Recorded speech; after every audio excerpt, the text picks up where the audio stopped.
Hey guys, welcome back to another lesson in my beginner piano course level 1. If you enjoy these videos, don't forget to subscribe and give the video a thumbs up. In this lesson, we're going to learn about the difference between melodic and harmonic intervals, which are the building blocks of chords, and we're going to practice harmonic intervals with a very fun song that all of you know, Jingle Bells. Let's start with the difference between harmonic and melodic intervals. Intervals again are the distance between two notes, and so far we learnt about the second, the third, which is a skip, the fourth, and the fifth. If you look at this little chart on the screen, you can see that if I play the two notes of the interval after each other, so consecutively as a melody, we're going to call it a melodic interval. But if I play the two notes at the same time together, it's going to be a harmonic interval because they sound like a harmony. The two notes create almost like a chord. So that's why it's called harmonic interval. And the first one is almost like a melody because the notes follow each other, and that's why it's called a melodic interval. It's really important to recognize both melodic and harmonic intervals because harmonic intervals are going to help us with the chords later on, and melodic intervals help us recognize melodies and read melodies. Let's have a look at all of these intervals after each other. So the second, C and D in this case, is going to look very strange when it's a harmonic interval because the two notes cannot fit above each other. So anytime you see something that looks like a pair of cherries, so one note on the left, one note on the right, very close to each other, there's going to always be a second, so two adjacent notes on the piano. The skip, as we talked about it, the third, is going from line to line, and it's extremely easy to recognize in a harmonic form because the notes are stacked up above each other very nicely and neatly. So one note on the line, the next note on the line above, or one note in the space and the next note above in the next space. The fourth is a little bit harder to see. C, F, 1, 2, 3, 4. And as you can see, the bottom note is on the line and the top note is on the space above the next line. So it's a little bit harder to see. And the fifth, again, is very easy to recognize in both forms. C, G, 1, 2, 3, 4, 5. If the bottom note is on the line, the top note is going to be two lines higher, and if the bottom note is in the space, the top note is going to be two spaces up. So it's almost like two skips on each other. And that's basically all you need to know about harmonic and melodic intervals. The more you see them, the quicker you recognize the shape. Why is it important to recognize harmonic intervals?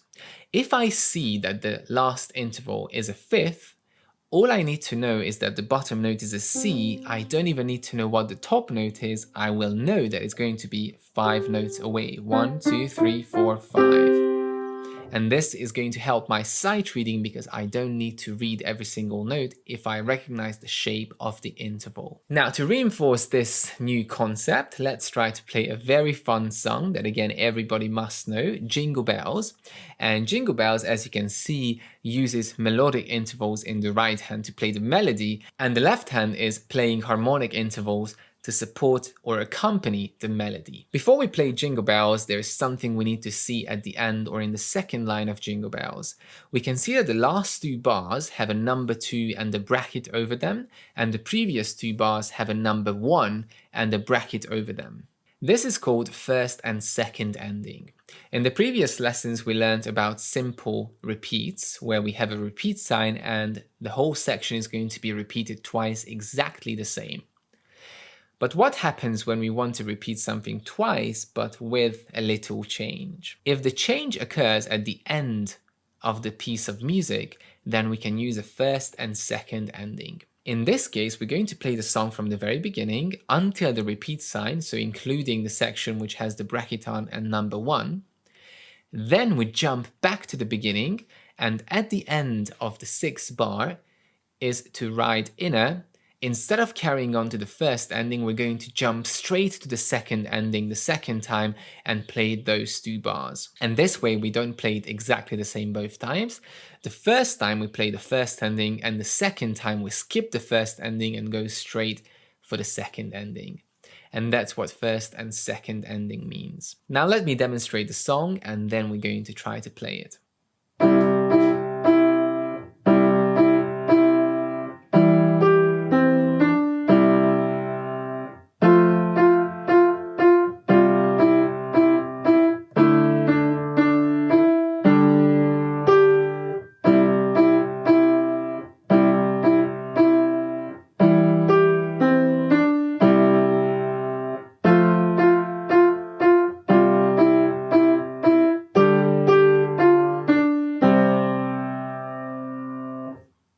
So as you could hear, the second time I skipped the first ending and went straight for the second ending. Let's play first the melody, it's a little bit easier. We're starting in the C position with number 3 on the E. 1, 2, 3, 4. 1, 2, 3, 4. 1, 2, 3, 4. 1, 2, 3, 4. 1, 2, 3, 4. 1, 2, 3, 4. 1, 2, 3, 4. 1, 2, 3, 4. 1, 2, 3, 4.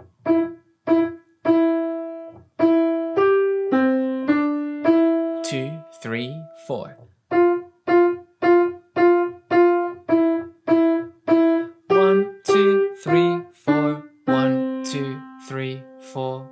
The entire right hand stays in the 5-finger position. We don't have to move our hands anywhere. And that's why you only see one finger number right at the very beginning, and all the other notes are supposed to be played with the finger that's on the note. The melody contains mostly steps and skips, but we also have a fifth and a couple of fourths. So again, it helps you to practice all the intervals that we learned so far in the melodic form. The left hand is playing now these harmonic intervals. The first one we start in the C position, 5 on the C, 1 on the G, it's a fifth. 1, 2, 3, 4. 1, 2, 3, 4. Then a third. 1, 2, 3, 4. Back to the fifth. 1, 2, 3, 4. And now we're going to change 1 and 2 on the F and A. 1, 2, 3, 4. And back to the C, G fifth. 1, 2, 3, 4. Now we shift our hands up one note to the D position. 1, 2, 3, 4. And 2, 5 on the G, D. 1, 2, 3, 4. Back to the beginning. 1, 2, 3, 4. 1, 2, 3, 4. 1, 2, 3, 4. 1, 2, 3, 4. 1, 2, 3, 4. 1, 2, 3, 4. 1, 2, 3, 4. 1, 2, 3, 4. So again, just by looking at the intervals, you should memorize which shape is the fifth, which shape is the third. It's quite easy to see because they are nicely stacked up, and we have a fourth as well at the end of the 7th bar and the beginning of the 8th bar.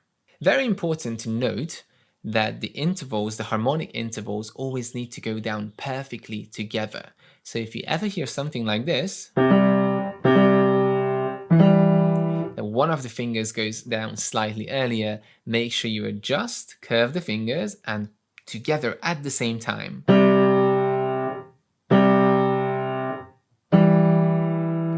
Accuracy between the two notes is crucial to play nice and clean harmonic intervals. When you put the hands together, again, right hand plays the melody, it's going to be slightly louder than the left hand.